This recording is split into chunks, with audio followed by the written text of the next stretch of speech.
Good evening. This is All India Radio and I'm Gunmala Kapoor with the news at 9.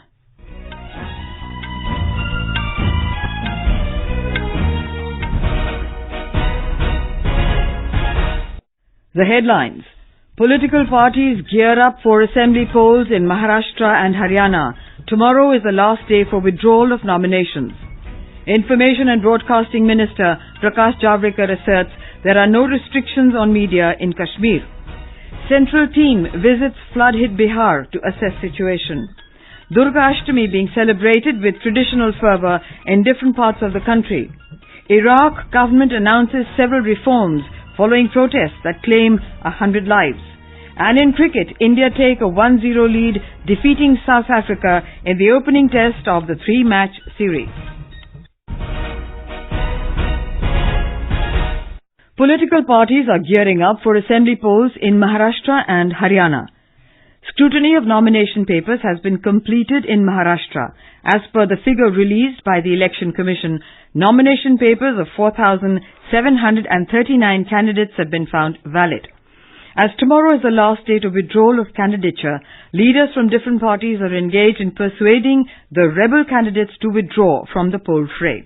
The ruling as well as the opposition parties are holding internal meetings to chalk out a strategy and to reach out to people to garner votes. More from our correspondent.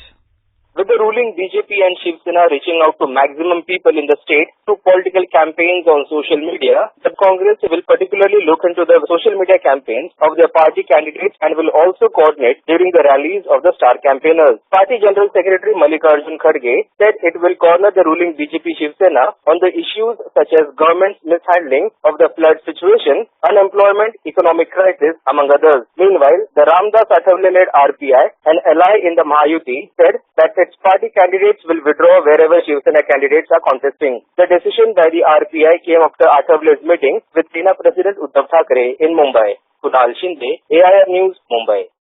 In Haryana, scrutiny of nomination papers is still underway. So far, scrutiny of 1,764 nomination papers have been completed and 1,416 nomination papers have been found valid, while 345 nomination papers have been rejected. The two states will go to the polls on the 21st of this month. Counting will be taken up on the 24th. Information and Broadcasting Minister Prakash Javadekar has said that the situation in Jammu and Kashmir is normal. In an interaction with a news agency, he said people in J&K are happy over abrogation of the Article 370 provisions, as they will now get benefits and entitlements on par with citizens of the rest of the country. Mr. Javadekar asserted that there have been no restrictions on the media and that all newspapers are being published in the valley without any difficulty. The minister said journalists are free to visit the region and see the situation for themselves. He dismissed criticism by a section of the international media over alleged rights violations in the valley. The National Conference today said that the party will not participate in the upcoming Block Development Council, that is BDC elections in Jammu and Kashmir till the party's detained leaders are released. This was stated by Jammu Provincial President of the party, Davinder Singh Rana, after meeting with National Conference President Dr. Farooq Abdullah and Vice President Omar Abdullah in two separate meetings in Srinagar. Elections for 310 BDCs on a party basis will be held on the 24th of this month. Notification for the elections has already been issued on the 1st of October. In Jammu and Kashmir, the police have arrested a Jaish-e-Mohammed terrorist in North Kashmir's Baramulla district. Security sources said the police arrested Mohsin Manzoor Saleh from the Old Town area. They said incriminating material, including arms and ammunition, were recovered from his possession. In Bihar, a 6-member central team led by Joint Secretary Home Ministry G. Ramesh Kumar visited various flood-affected areas of the state. During the 2-day tour, the team visited different districts including Patna, Bhagalpur and Khagadia. The team held discussions with top officials of the state government and assessed the situation. The team will submit a report to the centre about the devastating floods in the state. Over 22 lakh people spread over 1,004 villages of 15 districts are reeling under the impact of the floods. A report. Chief Minister Nitish Kumar today undertook aerial survey of flood-affected districts of Begusarai, Khagaria, Bhagalpur, Katihar and Purnia. Mr. Kumar held review meetings with officers at Purnia and instructed them to step up relief and rescue operations. On the other hand, Union Minister Ravi Shankar Prasad also visited flood-affected areas of Patna and reviewed relief operations. Rail traffic on Patna-Gaya and Bakhatiapur Rajgir section of East Central Railways has been restored. The traffic was disrupted for 3 days due to overtopping of rail track with flood waters. 97 people have so far died in flood-related incidents throughout the state. 27 NDRF teams have been pressed into service for marooned people. Besides medical centres, 75 relief camps have been set up for affected people. With the report of KK Lal from Patna, Prashant Kumar Sinha, AIR News. Justice Indrajit Mahanti was sworn in as Chief Justice of the Rajasthan High Court today. Governor Kalraj Mishra administered the oath to Justice Mahanti at the Raj Bhavan in Jaipur. Justice Lingappa Narayan Swamy was sworn in as Chief Justice of the Himachal Pradesh High Court today. He was administered the oath of office by Governor Bandataru Dattatreya at the Raj Bhavan in Shimla. The Finance Ministry will kickstart the exercise to prepare the annual budget for 2020-21 from the 14th of October.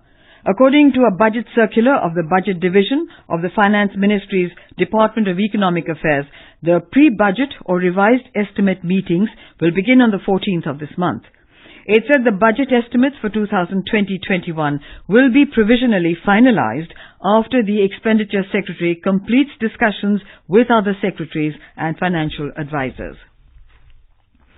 The Economic Offences Wing of the Mumbai Police have arrested Varyam Singh, former chairman of the Punjab and Maharashtra Cooperative Bank, in connection with the alleged over 4,300 crore rupee scam at the bank. This is the fourth arrest in the case. In another development, former managing director of the bank, Joy Thomas, was remanded to police custody till the 17th of October. The Economic Offences Wing of the Mumbai Police had arrested Thomas on Friday. On Thursday, the police had arrested directors of the bankrupt Housing Development and Infrastructure Limited, Rakesh Vadhavan and his son Sarang, in connection with the case. In Telangana, 2 trainee pilots, including a woman, died after their aircraft crashed into a field in Vikarabad district today. The aircraft belonged to a private aviation training institute in the city. This is All India Radio giving you the news. For quick news updates, visit our News on AIR app and follow us on Twitter at AIR News Alerts. You can also visit our website www.newsonair.com. Maha-Ashtami is being celebrated with religious fervour in several parts of the country. The day is usually marked with rituals like Kumari Puja and Sandhi Puja. In West Bengal, the Durga Puja festival has reached its peak on Maha-Ashtami Day. More from our correspondent.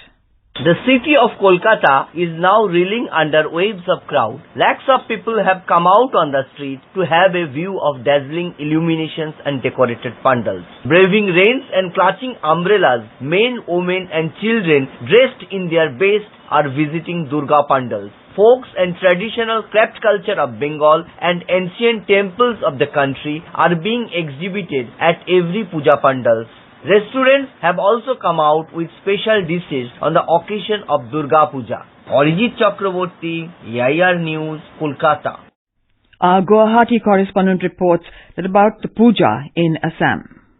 Durga Puja festivities continue in Assam, and on Maha-Ashtami today, pandal hoppers in huge numbers are out thronging the pandals and offering puja. The tastefully erected pandals are a visual delight and are also in line to compete for the award for best pandals announced by various puja committees. Trying to set an example, single-use plastic are being avoided at the pandals, and the puja organizers have gone a long way in ensuring eco-friendly festivities. Nazdin Sarkar, AIR News, Guwahati. In Tripura, Kumari Puja is being held at different temples like Ramakrishna Mission, the Krishna Mandir in Agartala and other places. This year, as per the court's order, there has been no sacrifice of animals nor birds. The Delhi leg of Paryatan Parv 2019 concludes in New Delhi today. The entire Rajpath lawns between Janpath and Rafi Marg came alive during the 5-day festival, which witnessed a colourful array of dance, music and cultural performances from various parts of the country. This year, the Paryatan Parv is dedicated to commemoration of 150 years of Mahatma Gandhi. The nationwide Paryatan Parv will continue till the 13th of this month. The 50th International Film Festival of India, IFFI 2019, will be held from November 20th to 28th in Goa. Information and Broadcasting Minister Prakash Javadekar today announced that around 10,000 people and film lovers are expected to participate in the Golden Jubilee edition of the festival. More than 10,000 people and film lovers will participate, and hundreds of foreign and national and regional language artists will also join.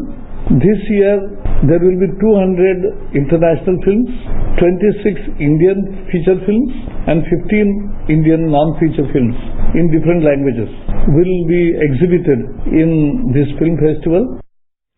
Vice President M. Venkaiah Naidu has said the media should play a vital role in informing people.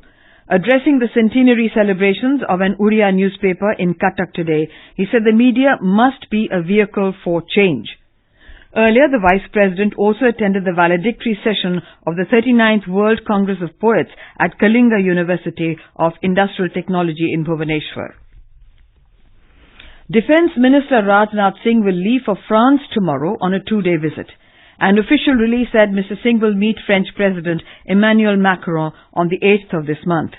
Later, the minister will participate in the Rafale fighter aircraft handing over ceremony with the French Minister of the Armed Forces. He will also perform the Shastra Puja on the auspicious occasion of Vijay Dashami and fly a sortie in a Rafale fighter aircraft. Congress President Sonia Gandhi, along with former Prime Minister Dr. Manmohan Singh, met with Bangladesh Prime Minister Sheikh Hasina in New Delhi today. The Congress Party, in a release, said that during the meeting, Ms. Hasina recalled with gratitude India's support for the liberation of Bangladesh. The Congress President congratulated Prime Minister Hasina on winning the 3rd consecutive term. Iraqi Prime Minister Abdul Mahdi's cabinet has issued a series of reforms after an extraordinary session overnight in response to sweeping anti-government rallies that have left nearly 100 dead. The Iraqis have gathered in Baghdad and across the south since Tuesday to demand widespread government reforms which Abdul Mahdi had promised to tackle when he came into power just under a year ago. His cabinet today issued a decree with more than a dozen planned reforms, including land distribution, military enlistment, and increased welfare stipends for needy families. The government has officially designated those killed as martyrs, granting their families a special set of benefits. In cricket, India beat South Africa by 203 runs in the opening test at Visakhapatnam to take a 1-0 lead in the 3-match series. India dismissed South Africa for 191 runs in their second innings on the 5th and final day today. Defending a 395-run target, India rode on the bowling exploits of Ravindra Jadeja and Mohammad Shami to complete the win. Shami took 5 wickets while Jadeja scalped 4. World number 1 Novak Djokovic clinched the Japan Open tennis title today, defeating Australian qualifier John Millman 6-3, 6-2 in straight sets. Djokovic, playing his first Japanese competition, dominated throughout the game to claim the trophy. The News Services Division of All India Radio, in its weekly bilingual live phone-in program Public Speak Tomorrow, will bring you a discussion on the Jal Shakti Abhiyan and water conservation. This can be heard on the FM Gold channel and additional frequencies. And now, before we end the bulletin, the headlines once again. Political parties gear up for assembly polls in Maharashtra and Haryana. Tomorrow is the last day for withdrawal of nominations. Information and Broadcasting Minister Prakash Javadekar asserts there are no restrictions on media in Kashmir. Central team visits flood-hit Bihar to assess situation. Durga Ashtami being celebrated with traditional fervour in different parts of the country. Iraq government announces several reforms following protests that claimed 100 lives. And in cricket, India take a 1-0 lead, defeating South Africa in the opening test of the 3-match series. And that is all in the news at 9. Good night.